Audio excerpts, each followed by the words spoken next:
中国山水画的发端啊，比欧洲人的所谓风景画早了上千年。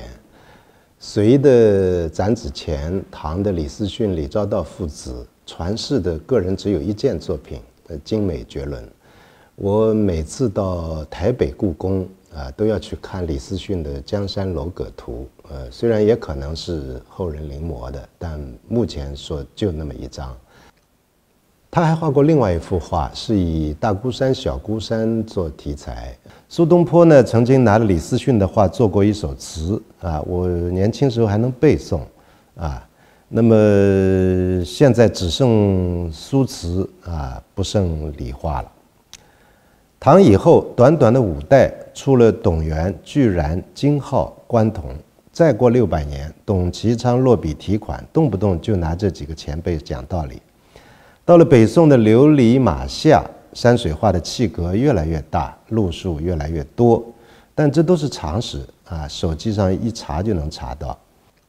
今天呢，我就单单是讲宋徽宗年代一幅画，一个人，就是王希孟20米长的手卷《千里江山图》。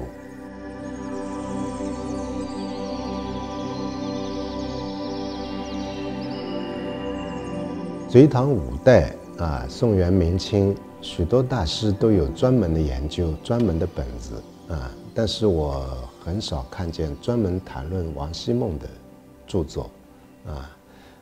民国的一位叶公绰似乎写过一个画论，里头专门有一段文字写得非常精彩，是关于《千里江山图》的啊。但这里呢，不是在上美术史课。诸位要是有兴趣啊，自己坐地铁到故宫啊看原作。今天关于这幅画，我只讲一个点，就是王希孟在画的时候只有18岁。这幅画呢，谢天谢地，现在还在故宫啊。前2年还拿出来过，我就去看，这个脑袋呢就抵在这个展柜的玻璃上呀，看得像个傻子一样，实在是太辉煌了。我们现在先来看看手卷终端的一篇题示，念一下子：政和3年闰4月1月4，王希孟18岁，昔在化学为生徒，招入晋中文书库，数以画献，未甚功。上知其性可教，遂毁誉之，亲授其法，不逾半岁，乃以此图进，上加之，应以赐臣。下面还有8、9个字，我实在弄不懂啊，就不录了。前面断句如果有错呢，也请国学家见笑。但大致的意思呢，能明白。少年王希孟学画，被皇家画院录取了啊，献了几次作品，都不够好，但是呢，皇上看他聪明，就亲自调教他。不到半年，他就用《千里江山图》献给宫廷，呀，皇上高兴，夸奖他，然后给他官做。这个事儿呢，倒让我想起维拉斯凯兹20岁被皇宫招进去做宫廷画家，因为维拉斯凯兹给菲利普4世画了一辈子的像，差不多到60岁才得到了宫中主管的位置，所以他在他著名的晚年的大画《宫娥》当中，特地穿上这件有爵位的衣服，腰里面别着一串钥匙，很郑重地把自己画出来。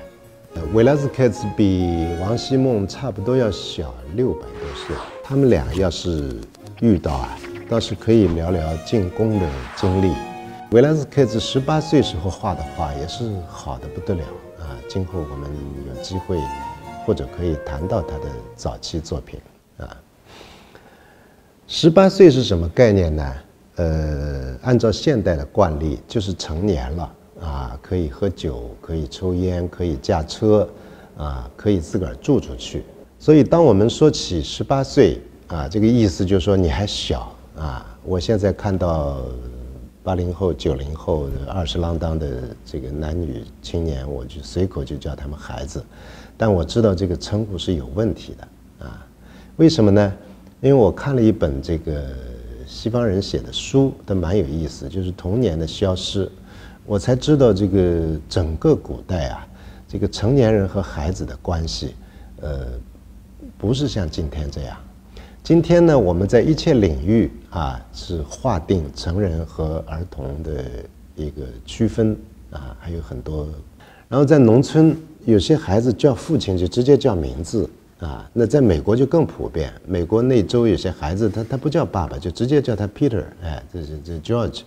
就跟兄弟一样的。所以不管你是哪个文化、哪种哲学，儒家也好，什么也好，人类有个大传统就是这个样子。那么打仗不用说了那个英勇的这种将士，大多数都是很年轻的人。大家知道霍去病平定匈奴的时候才20出头，可见10来岁就是这个杀人的好手杀敌的好手我记得太平天国时期这个清廷为了捉拿2个杀人如麻的这个头领花了不少气力，结果逮到一看才16岁这个年纪上他是不知死呢也不怕死，那个杀头以前就坐在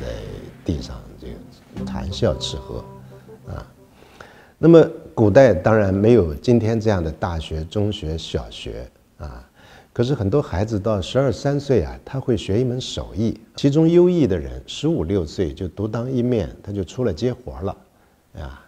那么全部的美术史和工艺史，大家要知道，太多杰出的作品和工程其实是年轻人做的虽然有老师傅统领着带着教着那么在一些工艺要求特别精密的手艺中，只招14岁以下的小徒弟过了14岁那就不要了因为心不静心也不纯了。咱们要是听过教堂的唱诗班那种全神贯注，那种精密和神圣感是少年人和童子最珍贵的一切。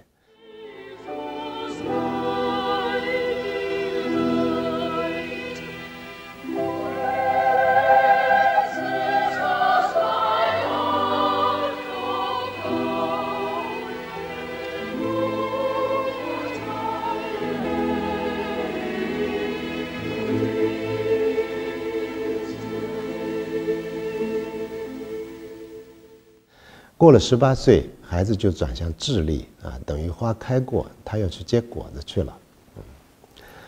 所以呢，不要小看18岁，18岁的孩子如果是个天才，这事儿就非常可怕。绘画、音乐、文学、诗歌，过个几百几十年，就会出这么一个天才人物。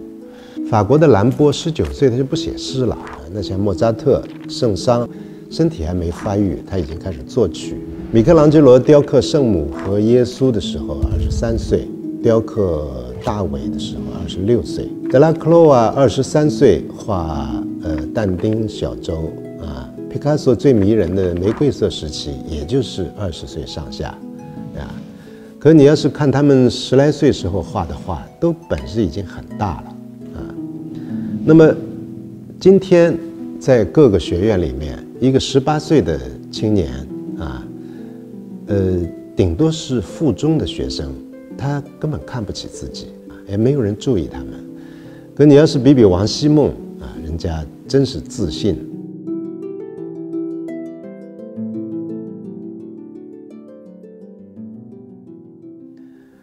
绘画是手绘的，手艺第一，手艺之上呢又是眼光第一。这个眼光分2层一是指观察之眼一个是指一边画着一边你怎么判断自己这幅画属于经验范畴而观察之眼是不可学不可教所谓天分实际上指的是这个。因为你在同一片风景，你给庸才看，你给天才看，画出来是不一样的。18岁的感知功能是全息的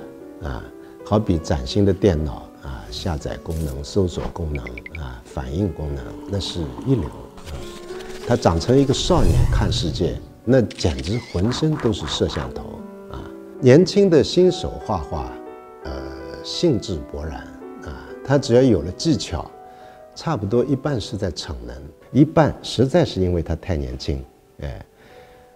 他对眼前的世界好奇、动心、热爱。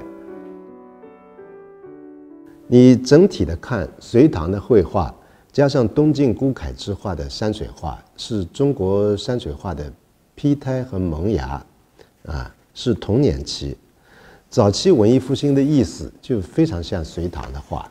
一股子少年的人的志气、秀气、灵气和英气。五代北宋的山水画格局扩大，气势雄浑，用墨慢慢老熟，但是宫廷仍然热衷青绿山水画，因为当时的青绿山水也是一种歌功颂德，是主旋律题材，那么到了北宋，遇到像王希孟这样的天才，又少年了一下子，出人意表，光华灿烂。这难怪宋徽宗看成这个奇迹，这么给他夸奖。因为他自己也是高明的画家，他知道他画不出《千里江山图》。《千里江山图》的野心远远超过隋唐的展子虔和李思训。王希孟沿袭的全景观是五代北宋开拓的图式，有过之。你看《千里江山图》的开阔，开阔的非常具体。如果把这幅画切割成无数个局部，每个局部都可以是一幅画，都是细节。隋唐五代，包括北宋的大家，你去看看，找不出一幅画能够收纳这么多自成格局的景别，每一个景别有这么多详确动人的细节。通常成年的老熟的大师喜欢做减法，也就是所谓取舍和概括。可是18岁英年的王希孟呢，他是忙着做加法。人在18岁年纪才会有这股子雄心和细心，一点不乱，不枝蔓，不繁杂，通篇贵气，清秀逼人，那就是他的天赋了，他降生在中国山水画的黄金时代，他在黄金时代只有18岁，他在18岁上又有一个宋徽宗亲自给他调教，如此这般，我想他也闹不清怎么画出这幅伟大的画卷。18岁干的事多半其实是不自知的，他好也好在不自知，照西洋人的说法，那是上帝让他干了这件事情。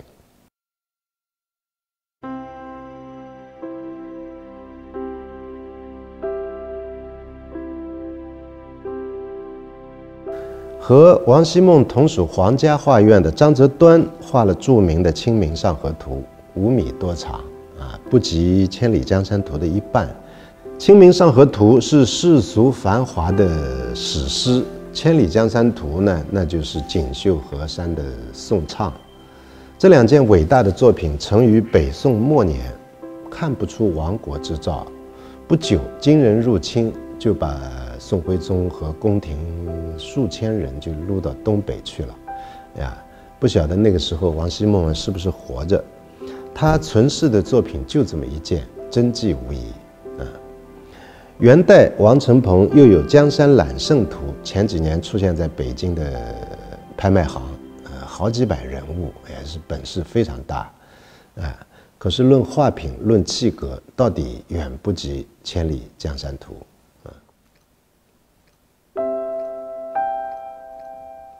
好。但愿我关于18岁的解读不至于太牵强。我的意思就是说，我们在想象中国古典画家的时候，都是白胡子老人。明清文人画确立了山水画中的老人符号，晚清明初的黄宾虹、齐白石、张大千又坐实了这类符号的单一想象。在《千里江山图》中，我分明看见一位美少年，他不可能老，他正好18岁，长几岁小几岁不会有《千里江山图》，他好像知道，过了几年就死了。